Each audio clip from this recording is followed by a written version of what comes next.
Bien, merci Monsieur le Président, chers collègues.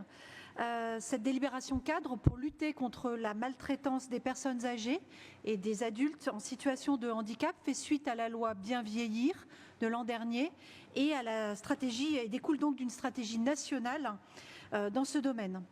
Souvenons-nous, la mission d'information et d'évaluation sur l'APA faisait déjà le tour du sujet, puisque pendant des mois, nous avons auditionné tous les acteurs du secteur intervenant dans les établissements ou à domicile et restitué scrupuleusement leurs analyses et leurs propositions.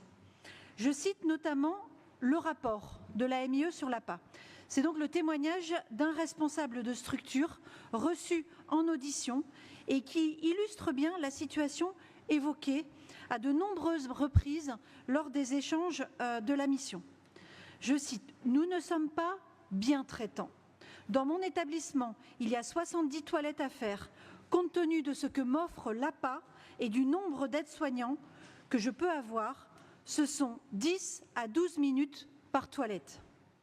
Je ne suis pas dépendant et j'en mets 25 à minima. Cela veut dire que, effectivement, sous une certaine forme, sans prendre des grands mots de maltraitance, nous ne sommes pas bien traitants institutionnellement. C'est un fait, on peut le retourner comme on veut, c'est mathématique. Je prends le temps que j'ai en aide-soignant et encore, je le prends jusqu'à 11 heures. Cela veut dire qu'il y a des gens pour qui la toilette sera faite à 10h30 et ce n'est pas cohérent pour quelqu'un qui se réveille à 7 heures. Tout est comme cela, on ne sait plus. Voilà, j'arrête pour ce témoignage, mais qui illustre bien le sujet et l'ambition aussi, la motivation des professionnels de ce secteur à lutter contre la maltraitance. Cette délibération cadre nous propose aussi de prendre acte des inspections réalisées dans 16 EHPAD en 2023 et 27 EHPAD en 2024. Il y en a 251 dans le Nord, donc cela fait 17% en 2 ans. Je ne remets pas en question ni le bien fondé ni la qualité des inspections. Je souhaite juste bon courage aux 2 seuls inspecteurs pour continuer à ce rythme. Suite au scandale Orpea, l'État avait imposé aux ARS de contrôler tous les EHPAD de France dans les 2 ans.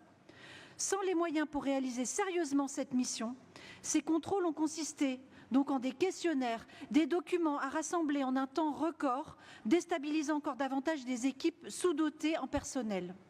Si on veut vraiment combattre la maltraitance, peut-on se dire une bonne fois pour toutes que ni la recherche du profit dans les EHPAD privés, ni la recherche d'économies sur le personnel, sur sa formation, sur son salaire, ne sont compatibles avec la bientraitance.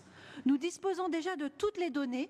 Les études de l'adresse mettent notamment en évidence des discriminations liées à l'âge, ce qu'on appelle l'agisme, ou au handicap, mais aussi des discriminations liées au genre, puisque les femmes adultes en situation de handicap sont plus souvent victimes de maltraitance que les hommes.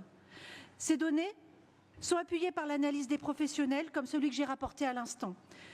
Tout est dit finalement dans la recommandation du Conseil départemental de la citoyenneté et de l'autonomie, qui est en annexe de ce rapport et qui associe tous les acteurs, associations d'usagers ou d'aidants. Et en parallèle, le décret, alors j'ai une question quand même avant de terminer, Monsieur le Président, le décret ministériel qui a été signé récemment. Si vous pouvez aller à la conclusion, on est déjà bien avancé, on est déjà 4 minutes. Ok, donc cette délibération cadre affiche une ambition louable et nous la soutenons. Maintenant, tout est à faire dans la déclinaison concrète et dans les moyens. Et donc ces moyens en question, quels sont-ils, Monsieur le Président? Je vous remercie.